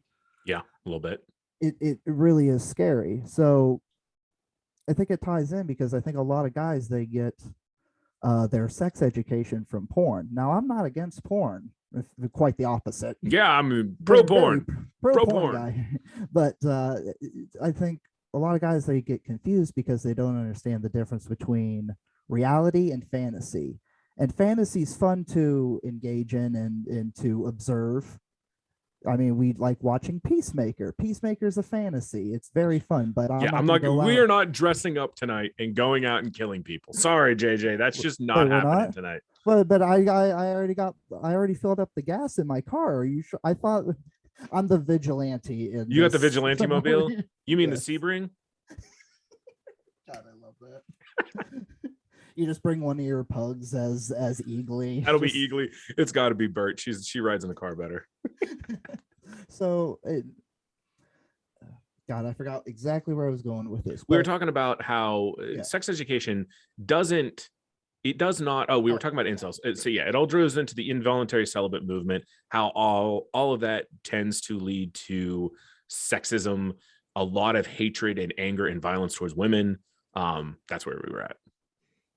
Yep. And I understand like there are some guys who just they don't quite understand, they're socially awkward, they just strike out at every chance that they get, and they don't really have someone to be like, hey, it's okay, you know, we all get rejected, you just keep working on yourself. And I think that's the big thing, is like a lot of them, they don't really seem to want to work on themselves, and they focus more on what others are doing, or really what they think others are doing to them, that they think that women owe themselves to them because they're the quote unquote nice guy. And I think that comes into, this is going to be a longer conversation, but it is what it is. I'm sorry. I think that actually plays completely into a lot of the bigger problems. I actually, so to build on this, I think we're going to be seeing a lot more of this. And to play off something you mentioned earlier that I had never even thought about when we were talking about the masculine ideal, you know, the action figures, and you mentioned the Instagram influencers or the influencers. Yeah. I agree with you. Just as people seem to have a hard time differentiating reality from fiction in porn, I think people have a hard time differentiating reality from social media. Yeah. Because how many people, not only from just the body dysmorphia standpoint, you know, how many people, of course, feel like their body is not ideal because we don't match whatever the fuck is, you know, all plastered all over Instagram and Facebook and all those sites. But not only that, but look at what has happened to our dating culture because of the rise of things like Tinder. And I'm not referring to Tinder as an, oh, the let's go fuck app. I'm referring to Tinder as a dating app. All of those, Match.com, Tinder, Bumble, OkCupid, all of that stuff. They all basically work on the same premise, which is you get a small, limited amount of characters to quote unquote describe yourself, and then you put pictures. And so essentially all it becomes to is a hot or not contest. So you have these people who may not traditionally look attractive, or whose catchy attributes may be more personality based. And you have these people that are getting shit on and shit on and shit on and shit on. I mean, I don't have stats in front of me, but from my own personal preference, and, you know, for those watching videos, this big, beautiful face here, I'm not exactly a hot dude. I don't think I'm ugly, but I'm definitely no Ryan Reynolds. Oh, Tony, you're my type. Don't you worry. Well, of course. But my biggest feature is my personality. Well, online dating, for the most part, is a fruitless endeavor for me, because how does one get a personality to shine in 50 characters or whatever the limit is? Like, people are only obsessed with what's in front of them. And that is what I think is feeding even more into this. I mean, there's plenty of problems with the incel community, but one of the things I think that's feeding into that is this culture of short attention span, instant gratification, and this inability to differentiate reality from social media. And that's the thing, is like, because we talked about this a little bit a long time ago about how, like, if you and I were in high school, I don't think we'd like each other. Yes. But on top of that, dating sites, dating websites, dating apps, they never quite worked for me. And it's because I hated them. I hated them so much. I hated writing a bio for myself, because to me it's like, well, what do I really put there? And that's the thing, is all my dating experiences, I don't want to be one of these guys like, you can only get a date in the real world, not on the internet, whatever that may be. But at the same time, like, most of all my relationships came from friends of friends, or people that I have met in passing. And so, in fact, the woman that I'm dating now, I know she's listening. Hey, boo. I don't think we actually would have gotten together if we met each other through a dating app, because I put on my dating app that no kids, I'm not interested in kids, and she has 2 kids, but I love her and I love them to like the ends of the earth. And it's just like, you're not going to get that same type of understanding of a person, I believe, through an app. I agree with you. Absolutely. I agree with you. It might be good to actually meet those people and to Yeah. sit down and interact with them, but at the same time, it can also be a breeding ground for some really awful things. Oh, I agree with you. And to kind of just tie a little bit into, because we were talking about the bisexuality, I Mhm. agree that I think people's understanding of bisexuality is incredibly limited. As is most things in my life, even my bisexuality is very much my own. It's my own version of it. You Mhm. know, it's not, you Google the definition of bisexuality, that's not me. I, But I I really like how you put that. It's my own version. it is my own Because a version. long time I always had this stand-up bit that I never actually got around telling where, and I think I told it to you in passing, where it's like, you know who really discriminates against bisexual men? Gay men, because they never believe the straightness of you. That's pretty good. I That's always pretty good. I never got to tell that joke on stage, and just because I was always so afraid of what my, quote unquote sexuality really was, and so confused about it, that it I never really started accepting it until I've seen someone that I admire also accepting it. It's a strange thing because this is how I've explained mine, and it's going to be a crass explanation, but it is also very much a me explanation. And that's I am in no way that I'm aware of. I am in no way sexually interested in masculinity. Like, you see a big butch dude and I'm just like, nope, not interested. But I am sexually attracted to both sets of sexual organs. Like, both sets of sexual organs, that's cool. Like Peacemaker said, whatever, just don't go fuck fish, whatever it is your thing is. Yeah, But it's weird Aquaman. because, and I have people, of the two people that know me, one of them asked me, well, would you ever date a man? And it's like, well, never say never, obviously, never say never. But my interest from a bisexual standpoint is not really like, masculinity in general, it just doesn't do it for me. It's funny that you mentioned that, because I have even sold myself. I don't mind men, but I would never date. I could never date a dude. I could never live with another guy. Yeah, no. That's just my own little weird preference and everything. And it's like, just like most things in life, the gray path, Yep. everything's a spectrum. It is. And Everything's a spectrum, and you really just need to and carve so out your piece of it. mhm. and so uh, oh god, sorry, I didn't mean to cut you off there as I No, tried to no. fumble through my thoughts and words. But that's the thing, is I never really would say that I would date a guy, but at the same time, I know that I what I'm attracted to is what I'm attracted to. I think there is a strong difference between what you find sexually attractive and what you find in as a connection to someone. And it's just like you said earlier, lust versus love. Yes, I'm bisexual exactly. from a lust standpoint. I'm not bisexual from a love standpoint that I'm aware of. And I think, and to explain to the listeners why we brought this up, not to pat ourselves on the back or anything like that, but to a lot of people who don't know us, I get told a lot, I look like a badass, or I've got a grumpy, angry face about me. Oh, no one would fuck with you, blah, blah, blah, blah, blah. Okay, I get that. I understand. I have resting bitch face. I know that. People who know JJ, like people who know his fighting ability, you don't fuck with JJ. On that list of people who can kick my ass, JJ's on that list.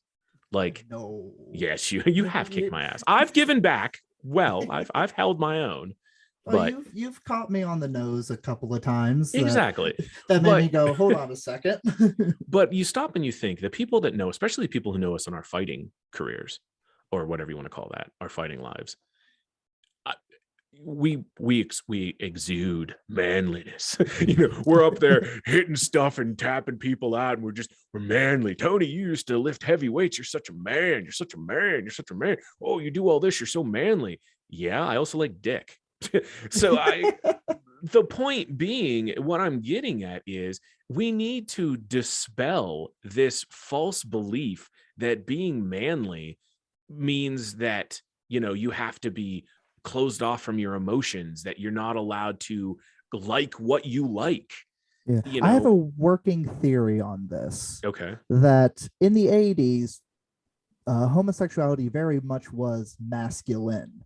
You like only basically you had to be a dude if you wanted to get some strange in the homosexual community.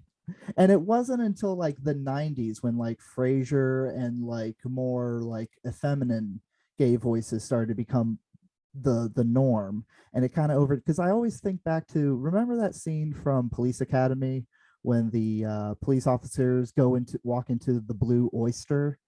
I do not remember that, so So please for those enlighten who me. don't know, so the blue in the police academy, there was this gay bar called the Blue Oyster, and it was like a leather daddy club. Basically, guys who were bikers, and there's these two like police officers who walk into the bar trying to like catch like the recruits that just like went out on a bender or so. And they walk into this place and they immediately realize like, oh, this is not where we belong. And they're so intimidated by all of these macho gay guys that they just like let them dance with them and everything. Like they grab them and they start dancing and just like playing with them and everything. And they're like intimidated by them. And like I said, I believe like in the 80s it was very macho. And then the 90s came and everybody was thought related homosexuality or any version of that to effeminate. Yeah, no, I mean that's a good point. And I think that's part of where the toxic masculinity comes in too, is because if you think about it, I think a lot of the anger towards the homosexual community or the anger against bisexuality, I'm like, I guarantee if some of the people in our circles listen to this episode, the excuse me, the amount of shit that I'll receive is Oh yeah, same here. probably pretty, I'm sure. yeah, which I don't give a shit. I really don't. I No. honestly don't. I don't care. But to kind of tie this in so we can start moving towards a conclusion here, in a lot of ways, I find that my journey mirrors Peacemaker's in a lot of ways, even from my own moving, because I've never really considered myself like, I don't consider myself a misogynist or anything like that. But I do know that I do have some toxic masculine traits, much like Peacemaker. When I'm, well, it's weird. When I walk into a room with nobody I know, I'm quiet as fuck. I just observe. But if I'm in a room with people where I know some and I don't know others, much like Peacemaker, I peacock out. I alpha up. I try to exert my dominance in whatever way that presents itself, even though I myself don't want to be doing that. And it's because I have to feel much like my son feels. I also feel like I don't belong. I've felt that way my whole life. I constantly don't think I'm good enough for anything.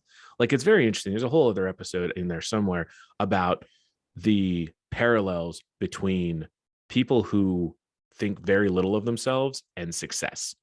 A lot of successful people feel like they're pieces of shit.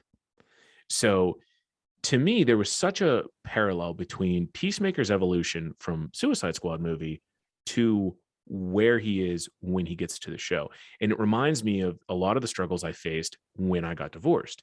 Now, I haven't talked a whole lot about my divorce on here, but to recap for anyone who's not a repeat listener who maybe forgot. So I was married. I was with my ex-wife. We were together for 7.5 years. We were only married, I think, for 2, but marriage has never really meant anything to me. So I consider I was married for 7.5 years. I think in reality, the actual paper was for 2 years. But anyway, you knew me when I was married to my ex-wife. I loved her more than I've loved, or at least my understanding of it is I loved her more than I've loved anyone in my life. And when that marriage ended, well, you were there, JJ. It shocked everybody, myself included. I was also caught in the whirlwind of what the fuck.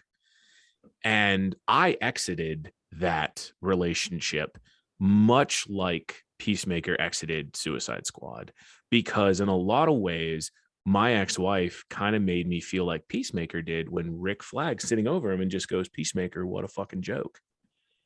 Like, I left that relationship thinking I didn't even know what reality was anymore. I lived my life thinking one thing only to find out that the vast majority of it was a complete mirage. And at the end of Suicide Squad, and when we find Peacemaker at the beginning of Peacemaker, we find that he's lost his faith in his cause, he's lost his faith in his motto, and he's lost faith in himself. And that was me. That was me for a long time. That drove me to get involved with people I shouldn't have. That did lead me to meet some really great people. And I'm so glad the whole thing happened because I'm so much better off now. But I went through that journey. I met, my Peacemaker's dad in one of my exes. I met people that I believed in who were not who weren't worthy of being believed in, or who just simply weren't who they pretended to be. So I find a lot of parallels there. But then as I continue his journey through the show, I also, and I'm such a big proponent of this next part, and that's forgiveness. Listen, like, we all do stupid shit. You've done stupid shit, JJ. I've done stupid shit. You, the listener, guaranteed you've done stupid shit. We've all done stupid shit. I continually do stupid shit. Like, I'm constantly telling myself to hold my beer. Like, and Peacemaker has done some fucking crazy, ridiculous things. Case in point, that whole scene where he and Bloodsport slaughter that whole village. What we didn't tell you, for those who haven't watched the movie, is you find out at the end of that scene that the dozen or so people they brutally executed were completely innocent people who had saved Rick Flag. That's the part we didn't tell you.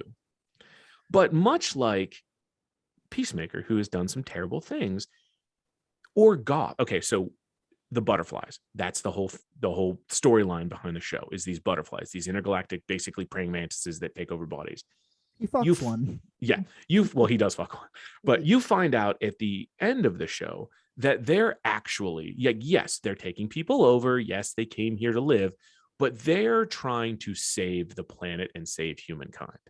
And the only way they know how to do that, much like Peacemaker, he's trying to save the world, even though he has to kill people. They're trying to save the world.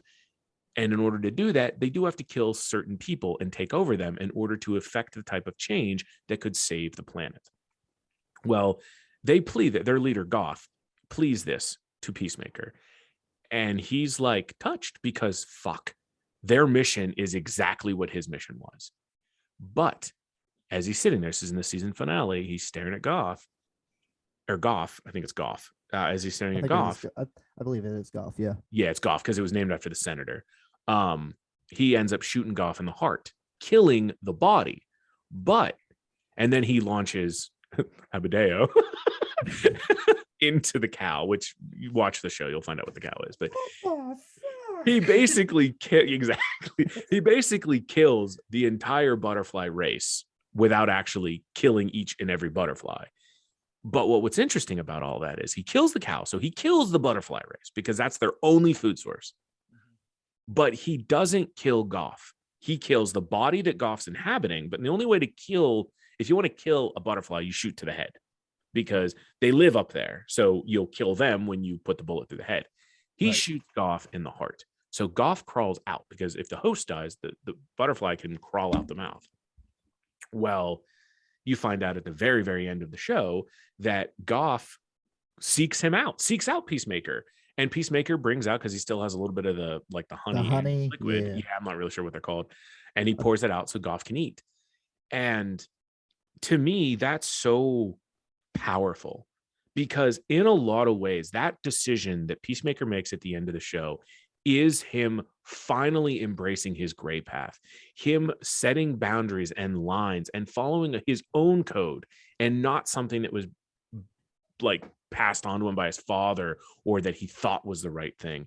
And that was his gray path, killing the butterfly race, but not killing Goth because he understands that he gets why Goth's doing what it's doing. I don't know if it's male or female, but he gets it.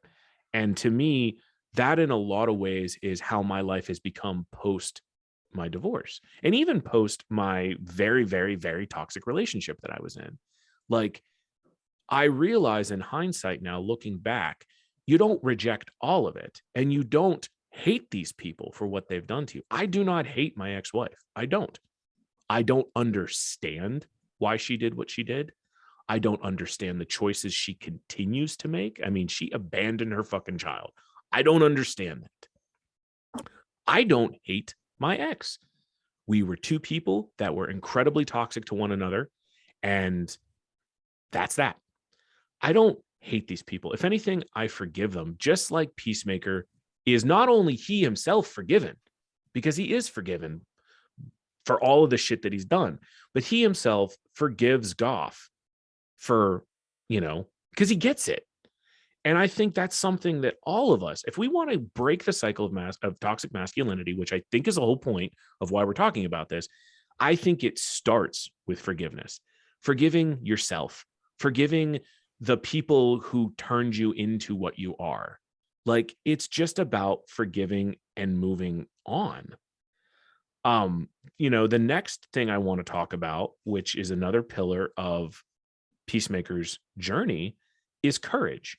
And to me, and now I was listening to a different podcast this morning when I was driving. I was listening to the Positive Side with my former coach, Jeremy Todd, and he had a gentleman on by the name of Donnie Tuttle, who's a good close friend of his. The guy's done a lot. He's like a big industry leader and stuff. But anyway, it just happened to be, I turned on this random episode of the podcast while I was driving, and they happened to be talking about toxic masculinity as well, which I thought was ironic because we were doing this tonight. The stars align. They do. But one of the things that was brought up is Donnie Tuttle had mentioned, the question was asked, what is masculinity? And this isn't an exact quote, only because I didn't want to go back and have to re-listen, but I'm going to paraphrase roughly what he said. And basically, to him, masculinity is having the courage to be your true self in this world when everyone else tells you to be something else. And that really resonated with me, because that's what the gray path is to me. And that's what I'm trying to pass on to my listeners and trying to pass on and build, is this concept of really having the courage to be yourself and live what is your best life, regardless of what the fuck other people think. Like, that is masculinity. It's not bench pressing 500 pounds. It's not stifling your emotions. It's not eating a 96-ounce steak and following it down with a whiskey and a cigar. No, masculinity is understanding who you are, embracing it, and unabashedly living who you are. While at the same time benching 500 pounds, smoking a cigar, eating a 96-ounce steak while sipping some whiskey. I love it, because it's funny. I was gonna ask. I'm sorry, I didn't mean to cut you off, but yeah, I was actually gonna ask you something similar to that by the end of this, which was, what do you think is a uniquely male trait that women don't really? Because I tried to figure this out for myself, and I had a hard time trying to. I mean, outside of a biological thing, I don't believe that there's really anything that separates male and female, except for the boundaries we as people, as humans, have instated. I kind of came to the same conclusions. I'm trying to think. Every adjective that you can throw at a man, you can also throw at a woman. Courageous, brave, whatever that you really have. So I think we all have these ideals and this idea of what, quote unquote, a man should be, because we've been hearing this pretty much our whole lives. Man up. Yep. How many times? Yeah, don't cry. Be a man. Be a man. And that actually brings me to the very last thing I wanted to talk about, which is, to me, I think step one in breaking this cycle of toxic masculinity, this is going to be a tough one for a lot of men, dudes, whatever you consider yourself. And that is, we really need to learn to experience our emotions. And I specifically use the term experience, because if you're sad and hurt, you need to experience that. You need to let yourself have a good cry. You need to let yourself, be pissed. You need to let yourself be sad. You need to let yourself be horny, be whatever. Obviously, you're not going out there and hurting people. That's not what I'm saying. But what I'm saying is this, and this is what I truly believe. I don't know if this is proven or anything, but I truly believe that the gun violence we have in this country, in the United States, is 100% tracked to the toxic masculinity in our culture. Because I think all these mass shootings and stuff that are happening are coming from people that have been told their entire fucking life to just shove it all inside, shove it all inside. We don't show our emotions. We don't show our. My dad was like that for a long time when I was a kid. It wasn't until I got older that he started to express emotion. And that's when I was like, oh, maybe it's okay to show emotion. Like, to me, that's step one. I don't know what the rest of the steps are. That's just, I don't know. But I do believe that the first step is in truly experiencing your emotions when they come. Don't, if you're pissed, you don't go and scream at someone. If you're pissed, let it run through and then let it pass.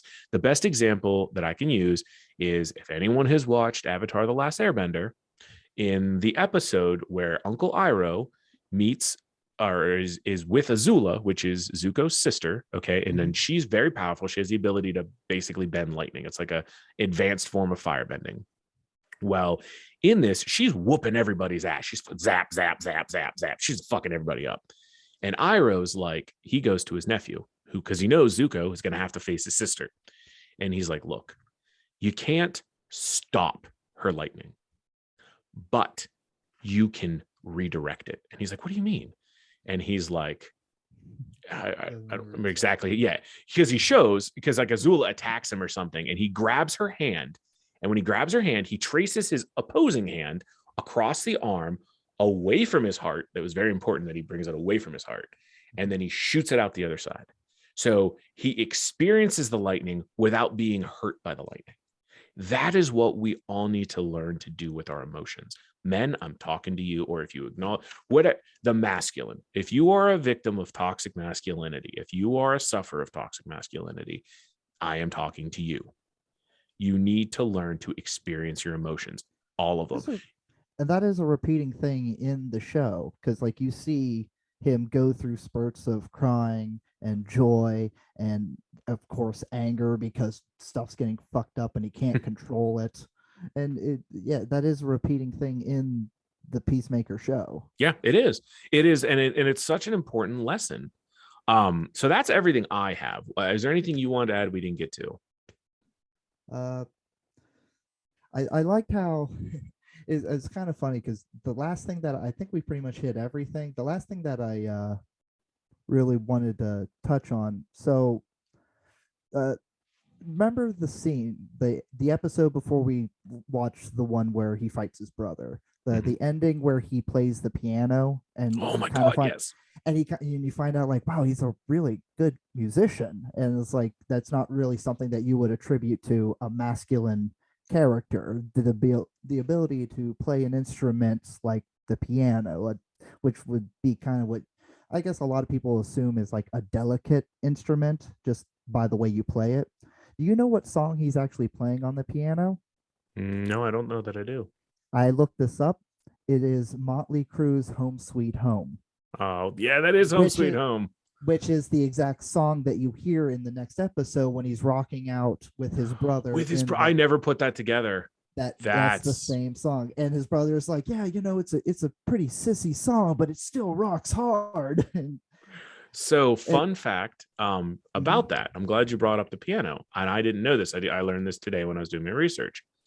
John Cena taught himself piano in between takes of the Suicide Squad.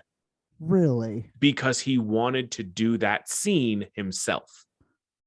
He did not want it to be like trick photography. That's beautiful. Yeah, the actor who plays Economist was like, he was talking about John Cena. He's like, the dude's superhuman.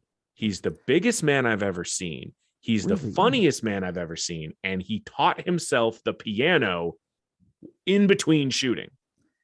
That is amazing. Yes. Beautiful. Because I remember hearing an interview from The Undertaker. I believe it was The Undertaker. And somebody asked The Undertaker, who's the strongest person that was in the ring with you?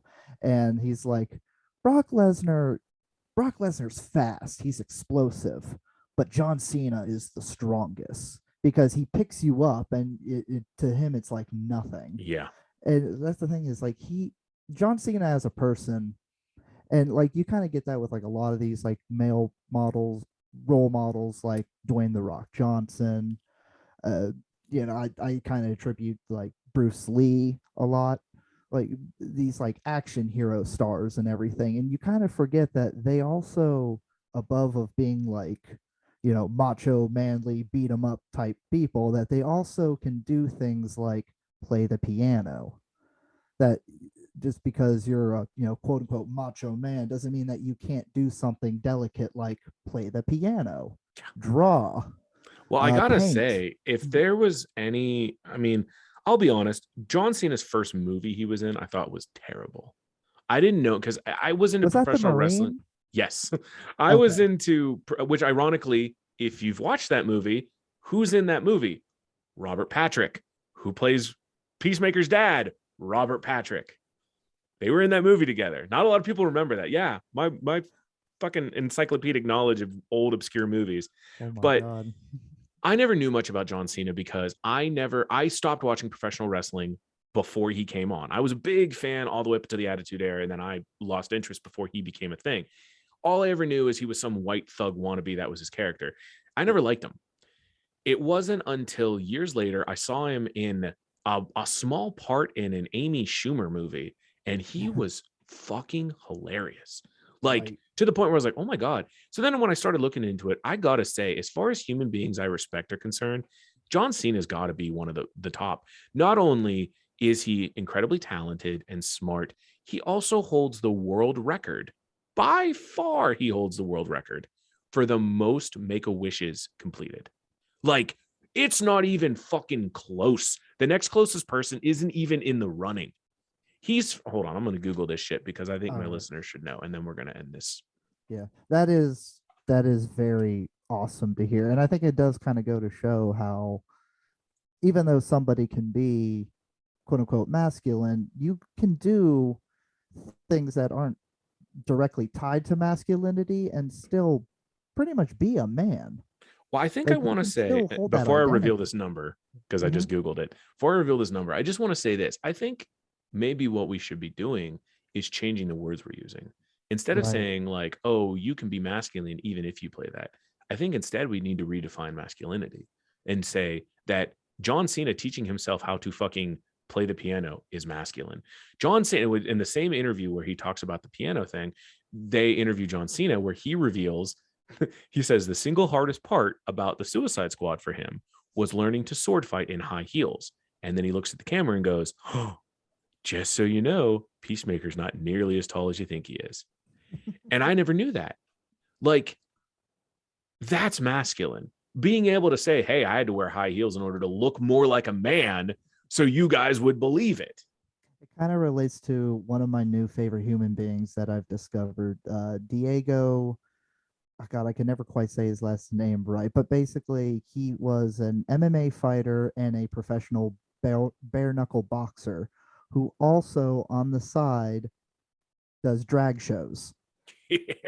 This dude is amazing. Like, if you really want to hear more about him, I highly recommend the episode of him on the Jason Ellis show. That whole conversation is amazing. But it's just funny to me that he's so comfortable with himself as a person that he can go in bare knuckle box and then also put on some makeup and a wig and then go out and sing and perform in drag. Oh, that's awesome. All right, so we're going to wrap it up here. But before we wrap it up, would you like to take a guess? I have the number here. How many Make-A-Wishes has John Cena fulfilled? I'm gonna have to, just by your excitement alone, I'm going to either guess it's got to be somewhere in the 3 or 4 digits. I'm It is gonna in the three say digits. It's in the three three digits. digits. I'll tell you that. It's in 3 digits. I'm going to lowball this and say that it is in the high 500s. He has completed 650 Oh, Make-A-Wishes. wow. And he has done this while being a full-time professional wrestler, a movie star, and still having a life. If you notice, we don't hear anything about John Cena going out and busting up bars. His social life outside of the film or the ring is nobody knows what the fuck.